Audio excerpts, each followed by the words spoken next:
I invite Oyewole now, please. The floor is yours. All right, thank you. Thank you for inviting me. I will just speak very briefly about what I do, and what made me to write. Just pick this topic is the third part of my paper, which I'm working on as part of my thesis.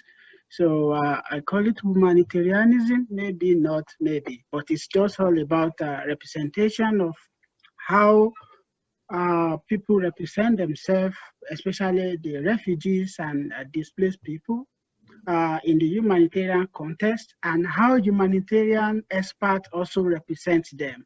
So this is basically what this is all about. And then in terms of overlapping space, talking about a situation where you have IDP and you have the local that also displace themselves, and then the category of people who are displaced, they are very difficult to distinguish from each other. So I will move to the next one. Basically, my work focuses on the Lake Chad Basin in Nigeria, Chad, Niger, and Cameroon, which has been affected by a decade of conflict due to insurgency and, of course, also adverse climate change. And as a result of this, as you can see, Nigeria from the other part, and then Chad is also the other side, and then we have Niger. The four countries have been affected by this conflict, and then a lot of people have moved from one place to another. And then, so in this context, my fieldwork focused on the border between Cameroon and Nigeria, and it's a continuation of what I've been doing before I came to ZEF. So both as a researcher and as a consultant, so it's just a continuation of my ethnographic study, which I did.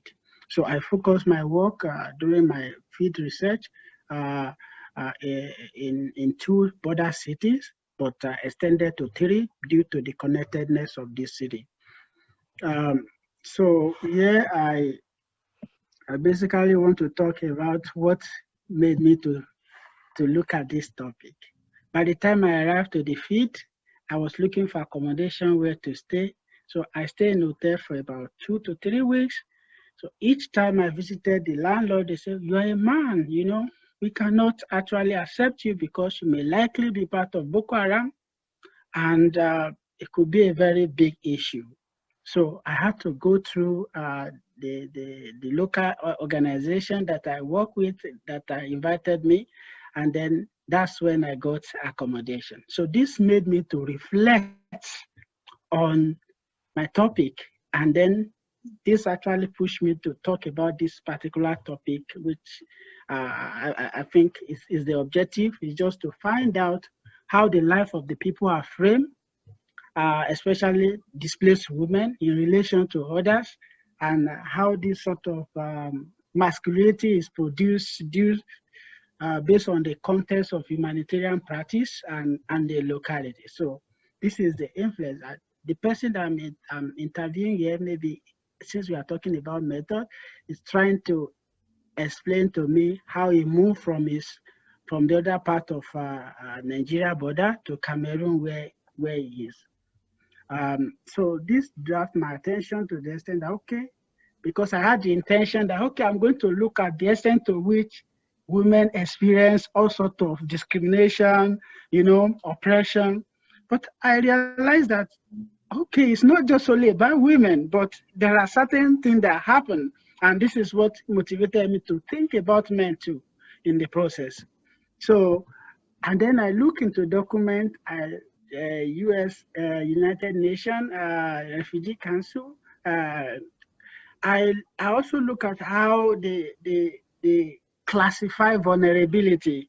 Then it makes me to think much more about, okay, yes, vulnerability, vulnerable women and girls, vulnerable children, vulnerable elderly, but I don't see vulnerable men.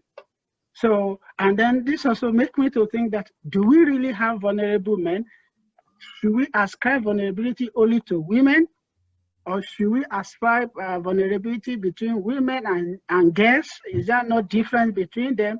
So this sort of question actually made me to go further to think about, okay, how do humanitarian organizations represent women the humanitarian context and what sort of representation. So, and then I look at another document. This document is also a document that was presented as a regional strategy for Lake Chad.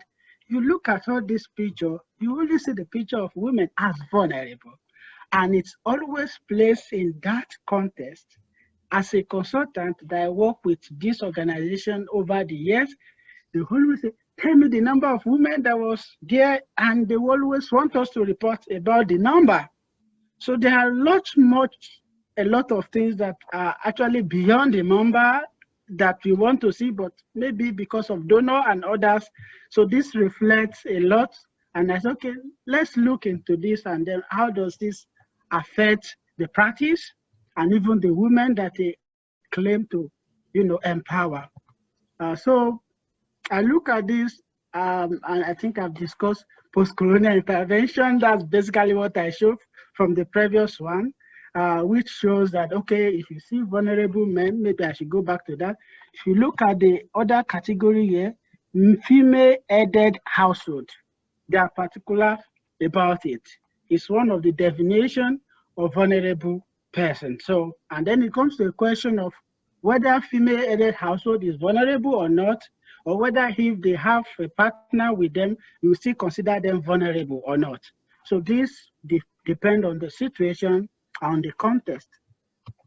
I will not be able to talk much about that, but gender for me is fluid rather than a temporary container. Like, it's not just about the biological identification.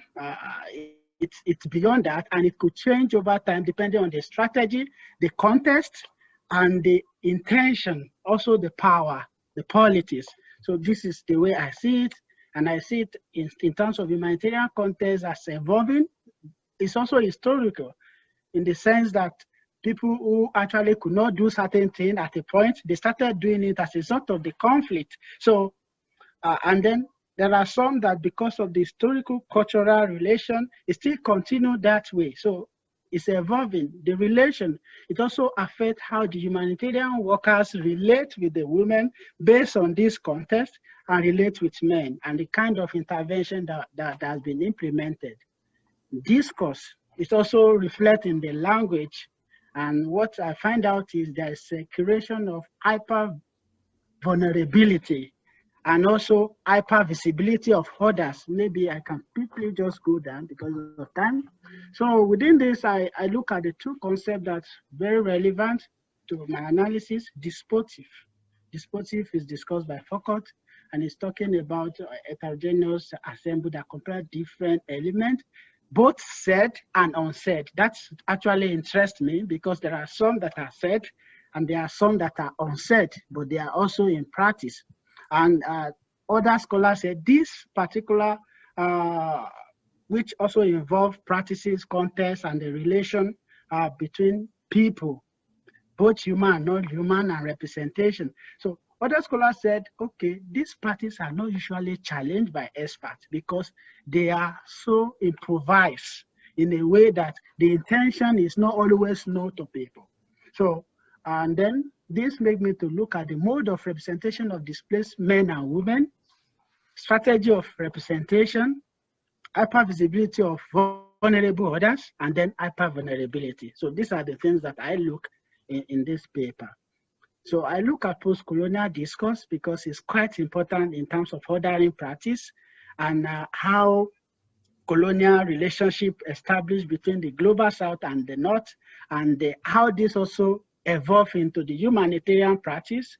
As much as you go there and you see a female head, they are likely to be vulnerable. But if they have their own choice to divorce, they may not be, I mean, in this part of the world, they might not be vulnerable. So this also reflects on how the displaced women contested this vulnerability and how they also adopt strategies to mobilize themselves as vulnerable. So in terms of the teams that I work with, You have less than 1 minute. Okay, thank you. So I work with this team. These are the person in white was the person that facilitated my access to accommodation after a lot of periods. So, and the person beside own a local organization of women where they discuss about displaced people, the issue with displaced women. So I attended the meetings maybe about 7 times every week.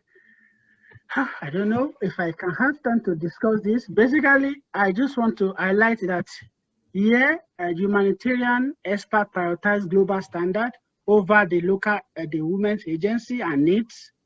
And this happened in the situation whereby these women assisted, they'll be moving from one place to another. As they move, then when they want to do this sort of intervention for them, they train them in tailoring, sewing clothes and making cap in this environment that is not really marketable, but they now train the men on farming and give them access to farm. But unfortunately, it's these women that still go to the farm to work for them with cheap labor. Displaced men also have issue with space. As an example of what I said, for myself, if they gather in 10 or 20, the police go there and arrest them. But that is not the same with the women. And then what happened in the process was that the women who are able to work, fine, they take care of the family. However, this isolation affects their mental health and it also causes domestic violence and even divorce. Okay, thank you.